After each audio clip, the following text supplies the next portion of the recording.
ಭಕ್ತಾದಿಗಳೇ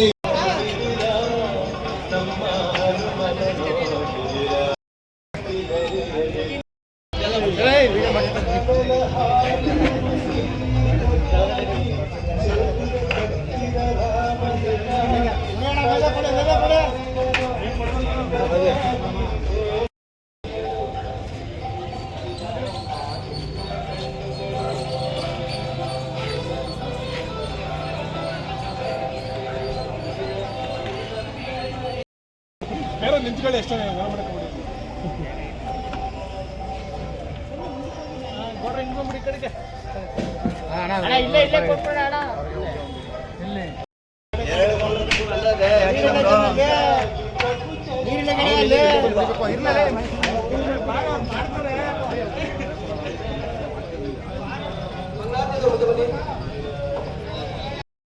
ನೋಡಿ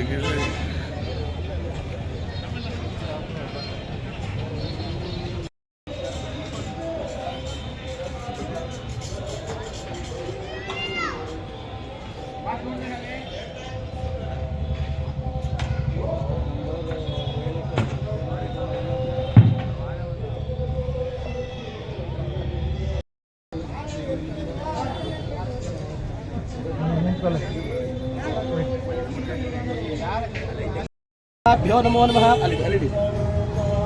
ओम भवति शतायुः पुरुषतेन्द्रिये आयुष्येवेन्द्रिये प्रतिष्ठति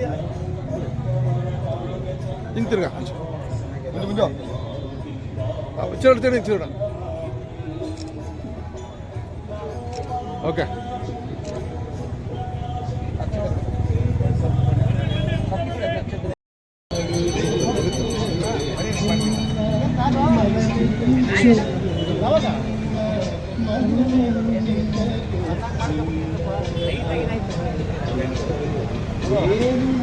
ಮಾಲೀಕರ ವತಿಯಿಂದ ನಮಗೆ ಇದೊಂದು ಕೋತಿ ಸಾವಾಗ್ಬಿಟ್ಟಿತ್ತು. ನಮ್ಮ ಆಟೋ ಚಾಲಕರಾದ ಸುಮೇಶ್ ಅನ್ನೋರು ತಂದು ಟ್ರೀಟ್ಮೆಂಟ್ ಮಾಡಿಸಿದ್ರು. ಆ ಕೋತಿ ಬದುಕುಳಿಲಿಲ್ಲ. ಅದನ್ನು ನಾವು ನಮ್ಮ ಸ್ಟ್ಯಾಂಡ್ ಪಕ್ಕನೇ ನಾವು ಬೆಳಗ್ಗೆ ಎದ್ದು ಅದನ್ನು ಪೂಜೆ ಪುರಸ್ಕಾರ ಮಾಡೋಕ್ಕೆ ಅಂತಲೇ ಶವ ಸಂಸ್ಕಾರವೆಲ್ಲ ಇಲ್ಲೇ ಮಾಡಿ ಮೊದಲನೇ ವರ್ಷದಿಂದ ಇವತ್ತು 10ನೇ ವರ್ಷದ ಹನುಮ ಜಯಂತಿ ಬಂದಿದೆ. ಈ ಹನುಮ ಜಯಂತಿ ಇಷ್ಟೊಂದು ಗ್ರ್ಯಾಂಡಾಗಿ ನಡಿಬೇಕು ಅಂದರೆ ಭಕ್ತಾದಿಗಳೇ ಕಾರಣ. ಈ ಹನುಮ ಜಯಂತಿಯಿಂದ ಭಾರಿ ಜನಕ್ಕೆ ಒಳ್ಳೆಯದಾಗಿದೆ. ಮೂರ್ತಿ ಚಿಕ್ಕದಾದರೂ ಇಲ್ಲಿ ಕೀರ್ತಿ ದೊಡ್ಡದಿದೆ. ಈ ನಮ್ಮ ಉಸಿರು, ಈ ನಮ್ಮ ಶಕ್ತಿ ಇರೋ ಗಂಟನೂ ನಾವು ಈ ಹನುಮ ಜಯಂತಿಯನ್ನು ನಿಲ್ಲಿಸಲ್ಲ.